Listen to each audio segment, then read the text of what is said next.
Bonjour, bonjour. Eh bien voilà, la bête est finie. On a fait le tuto ensemble, j'ai fait toute ma décoration, il est terminé, je vais vous montrer tout ça. Donc c'est un album qui est réalisé avec la collection Magic of the Northern Light de Alchemy of Art. Voilà le petit papier qui me reste. C'est la boutique Magic Loisirs qui m'a envoyé cette collection dans le cadre de ma DT pour le mois d'octobre. Et donc, j'ai réalisé un petit folio avec ce très joli papier inspirant, je vais dire, parce que vraiment, je n'ai pas trop calculé. C'est venu assez rapidement parce que c'est vraiment un petit papier facile à travailler, très doux. C'est très agréable. Donc, sur la couverture, j'ai choisi cette fameuse page là, ce paysage aux aurores boréales, puisque c'est comme ça, c'est le titre qui l'indique. Et j'ai rajouté évidemment des petits éléments. Donc ici, j'ai découpé, il n'y a pas de personnage. J'ai utilisé que les petits animaux et les bonhommes de neige dans la collection 15-30. Je suis restée dans le côté naïf du papier. Donc, le petit sapin et les 4 petits animaux là qui sont réunis autour du sapin avec derrière une espèce d'arc-en-ciel là. Après, les petites bulles qu'il y a tout le long du papier, j'en ai découpé évidemment avec une perforatrice ronde. Et puis, j'ai rajouté, alors je voulais à tout prix rajouter du brillant, rajouter du papier pailleté argenté, ce qui fait que ça donne un effet. Alors là, il y a beaucoup de soleil aujourd'hui, du coup, ça rend pas trop bien là. Je sais pas si vous allez trop voir. Voilà, là, ça brille un peu, vous voyez. Voilà, donc j'ai utilisé du papier pailleté argenté. J'ai fait ici un petit effet de bordure et des petits flocons de neige partout. Sur la tranche, j'ai rappelé toujours, parce qu'il y en a tout le long de l'album, j'ai rappelé mes petits liserés. Ici, il y a un petit nœud et ici, il y a une étoile pendue à un nœud. Et derrière, j'ai utilisé l'autre paysage. J'allais dire 2 jours, parce que je pense que là, c'est 2 jours. Enfin, j'ai pas eu la chance d'y aller, mais enfin, je pense que c'est ça, très enneigé et toujours avec le petit liseré. Il est fermé avec un ruban de satin Parme, un violet très très clair, parce qu'il est ancré avec du violet pour rester dans ces tons-là, pour être vraiment assorti au papier. Donc c'est un folio en 2 parties. Première, deuxième, la gauche et la droite. Au milieu, j'ai recouvert la couverture, bien évidemment, avec ces espèces de grosses bulles, là, de grosses boules. C'est très joli, ça. Et puis, il y a ce côté un petit peu naïf, mais surtout, il est très moderne. Et j'ai joué là-dessus, en fait. Donc, sur mes couvertures, mes pages d'accueil, j'ai rappelé mes petits flocons de la couverture. Et toutes les pages vont avoir un petit liseré argenté, que ce soit à droite, à gauche, en haut, en bas.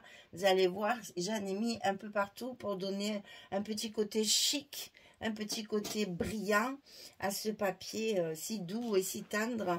J'ai recouvert également mes grandes tranches là pour que ce soit, quand c'est fermé, que ça soit joli. Voilà, tout soit bien propre. Donc tout est bien recouvert pour justement éviter de voir tout ce noir là, c'était un peu dommage. Donc ici, on ouvre comme ceci. Alors, il n'y a pas d'emplacement photo en papier uni. Par contre, à chaque fois, il y a une petite image ici qui est collée que sur 2 côtés pour faire des stops et pour glisser la petite photo dessous.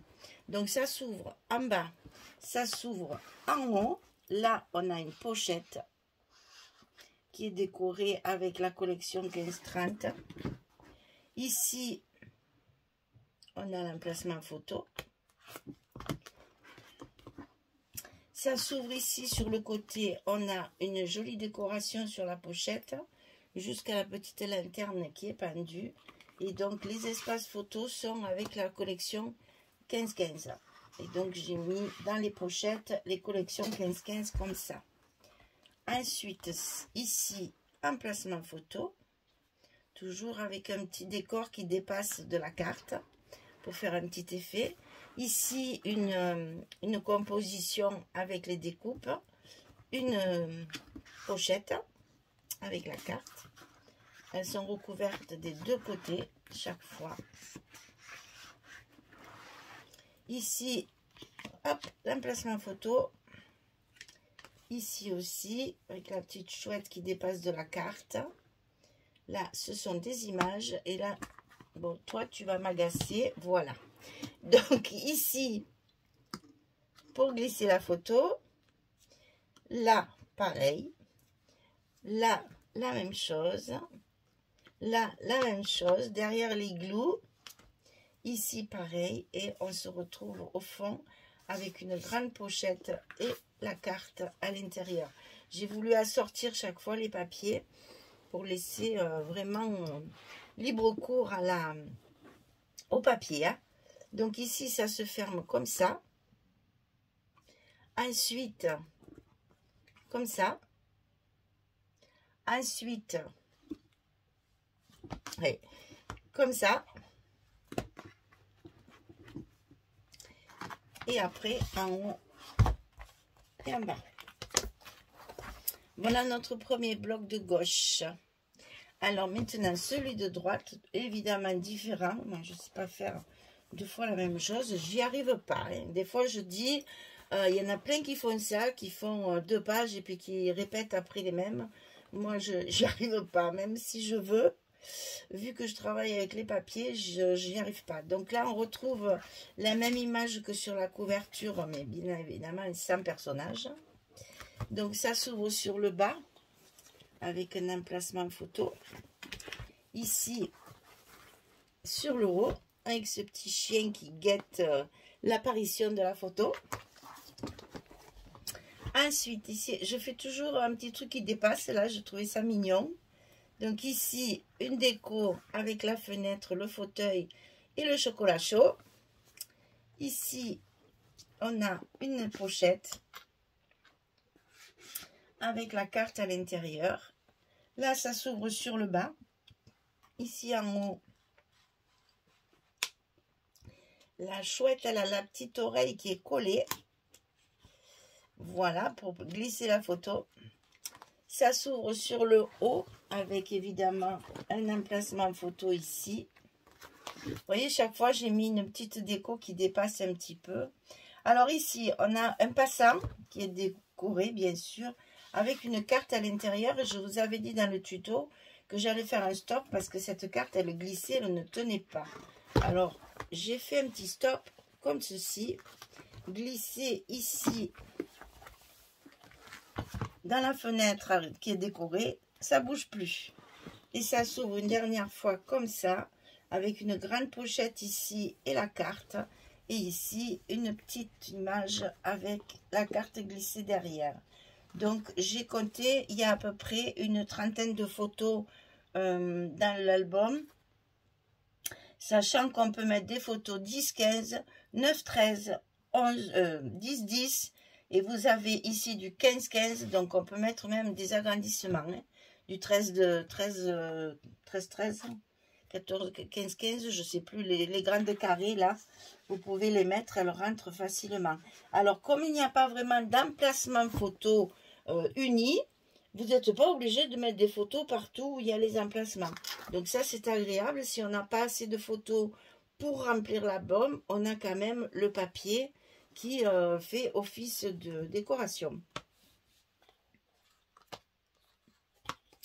Donc, non, c'est pas ça. On a celle-ci en premier, avec le passant. Ensuite, on a celle-ci.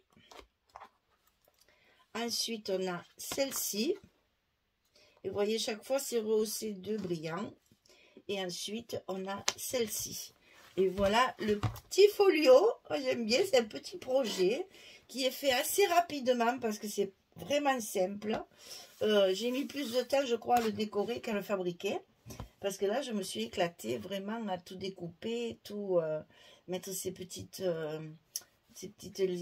liserés en brillant et tout ça. J'ai mis du temps. Donc voilà le dernier petit folio. Et le dernier qui ne sera pas Noël. Parce que après ça, eh bien, nous attaquons Noël en long, en large et en travers. Parce que je vais avoir beaucoup de collections de Noël. Donc, je vais en profiter pour vous faire énormément d'albums de Noël. Et ça, pour moi, c'est que du bonheur. J'adore Noël. Donc, je me fais un plaisir de faire des albums de Noël. À partir du mois de novembre, on attaque les collections de Noël, que ce soit Ciao Bella, Stamperia, Minté. Est-ce que j'ai du Craft O'Clock? Je ne m'en souviens même plus. Enfin, toutes les collections ont sorti plusieurs collections de Noël. Donc, ça sera un feu d'artifice d'albums de Noël pour cette année. Donc, celui-ci est à vendre. On me le demande. Enfin, l'autre fois, il y a quelqu'un qui m'a demandé si je les vendais. Je ne le dis pas assez, certainement, parce que sinon, on ne me le demanderait pas quand même. Donc oui, mes albums sont à vendre, tous. Il me reste quelques albums qui ne sont pas partis, un petit peu, je ne sais pas, vers fin novembre, là. Je ferai comme je fais chaque année, mes petits invendus, pour que ça parte, parce que les Noëls arrivent et j'ai besoin de place. Donc là, celui-ci est à vendre. Bon, pas cher, hein, c'est des petits projets, ça. Il y a combien, je crois, 4... il y a 8 aimants. Déjà, rien que là, je gagne forcément sur le prix, puisque les aimants, c'est très cher. Il doit y avoir 5 rouleaux de scotch au lieu de 8 pour les albums. Enfin, très peu de feuilles de papier, de structure. Donc, c'est sûr que là, c'est des petits prix rentables. Pour la personne qui l'achète, parce que c'est un album qui est tout fait, qui contient une trentaine de photos et qui revient pas très cher pour un cadeau de Noël. C'est parfait. Voilà, mesdames, j'espère qu'il vous aura plu ce petit album, parce que il est très amusant à faire. C'est vraiment un plaisir de travailler ce papier. Donc écoutez, je vous souhaite de le réaliser si vous aimez. Et si vous voulez celui-ci, vous m'envoyez un mail. Ça aussi, je ne sais pas, peut-être que je l'apprenne en chinois. Parce qu'il y en a encore qui me font des demandes sur les commentaires YouTube. Je ne peux pas... Alors d'abord, je ne les vois pas tous. Et ensuite, je ne peux pas répondre sur YouTube les conditions de paiement, de livraison, etc. Il faut taper une lettre après l'autre, là, on ne s'en sort plus. Par mail, c'est beaucoup plus facile. Et là où j'insiste beaucoup, c'est que dans un mail, on a tout l'historique de la conversation. Vous m'envoyez une demande, je vous réponds, vous me répondez, je vous réponds. Tout est sur le même mail après. Donc, c'est pratique de suivre, parce que vous n'avez pas le même nom que sur YouTube, vous n'avez pas le même pseudo que sur Messenger ou Facebook. Après, moi, je ne me retrouve plus, je vous cherche et je ne connais pas vos noms de famille, enfin, vos prénoms et vos vrais noms. Tandis que sur un mail, au moins, j'ai tout ce qu'il me faut pour pouvoir vous donner toutes les modalités de paiement, de livraison. Et on voit ensemble pour comment faire pour la livraison, si vous préférez Mondial Relais ou si vous préférez Colissimo.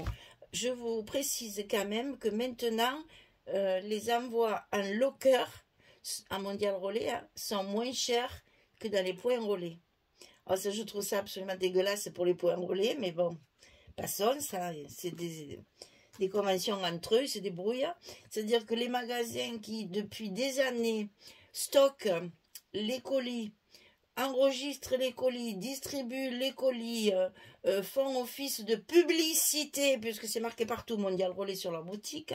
Cela, maintenant, on va faire payer plus cher les gens pour que tout le monde, petit à petit, aille dans les lockers. Et, à mon avis, au bout du temps, terminer les commandes sur des boutiques. Bon, la France, en ce moment. Voilà, c'était ma petite analyse. Ça me fait de la peine parce que je vais chez mon buraliste chercher mes colis et envoyer mes colis depuis des années. Ça fait 30 ans que j'habite dans ce quartier, 30 ans que je vais au même endroit et ça me ferait de la peine. même si je pense pas que ça leur rapporte des cents et des mille, mais quand même, quoi, c'est un gros travail. Les gros sacs qui arrivent, il faut tout enregistrer, tout classer par nom, par ordre alphabétique, des gros paquets. Si la boutique est petite, c'est encombrant. Tous ces gens qui viennent chercher leurs colis les uns après les autres, ou ceux qui amènent les colis, comme moi, qui amènent les colis, il faut les enregistrer, les stocker, les mettre dans des grands sacs, les enregistrer pour Mondial Relais.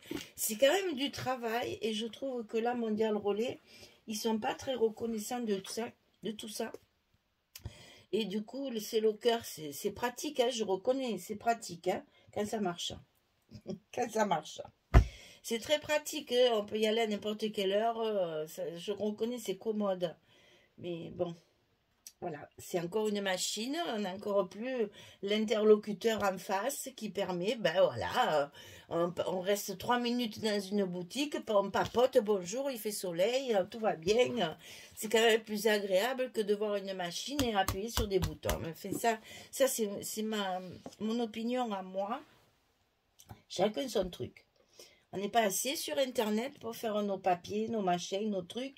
Maintenant, même là, alors donc, tout ça pour dire, on arrête hein, le débat, tout ça pour dire que les lockers, l'envoi en locker, c'est moins cher, et nettement moins cher, qu'un point relais. Bon, c'est toujours moins cher que Colissimo, parce que la poste, alors, je sais pas, dans les colis, alors c'est vrai que, oh là là, les facteurs, ils sont là, ils sont délicats pour les colis, ils les posent, ils les jettent pas, etc. Mais bien sûr... Mais bon, passons. Voilà, c'était mon petit bout de gueule de la journée.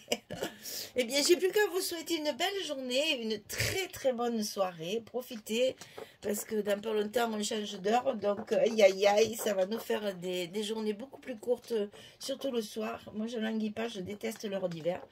Donc, profitez encore des derniers instants de jour le soir. Et puis je vous donne rendez-vous pour nos projets de Noël qui vont attaquer juste derrière tout ça. Et il est fort possible même que je commence un petit peu, enfin j'ai des ateliers donc j'ai pas mal de travail de préparation, mais si j'ai le temps de commencer, j'ai hâte de commencer Noël parce que j'ai reçu déjà 2 collections qui sont magnifiques. Hein. Et donc peut-être ça débutera un petit peu avant novembre. Si je vois que j'ai pu commencer, je le ferai. Voilà, merci beaucoup, à très bientôt. Au revoir tout le monde.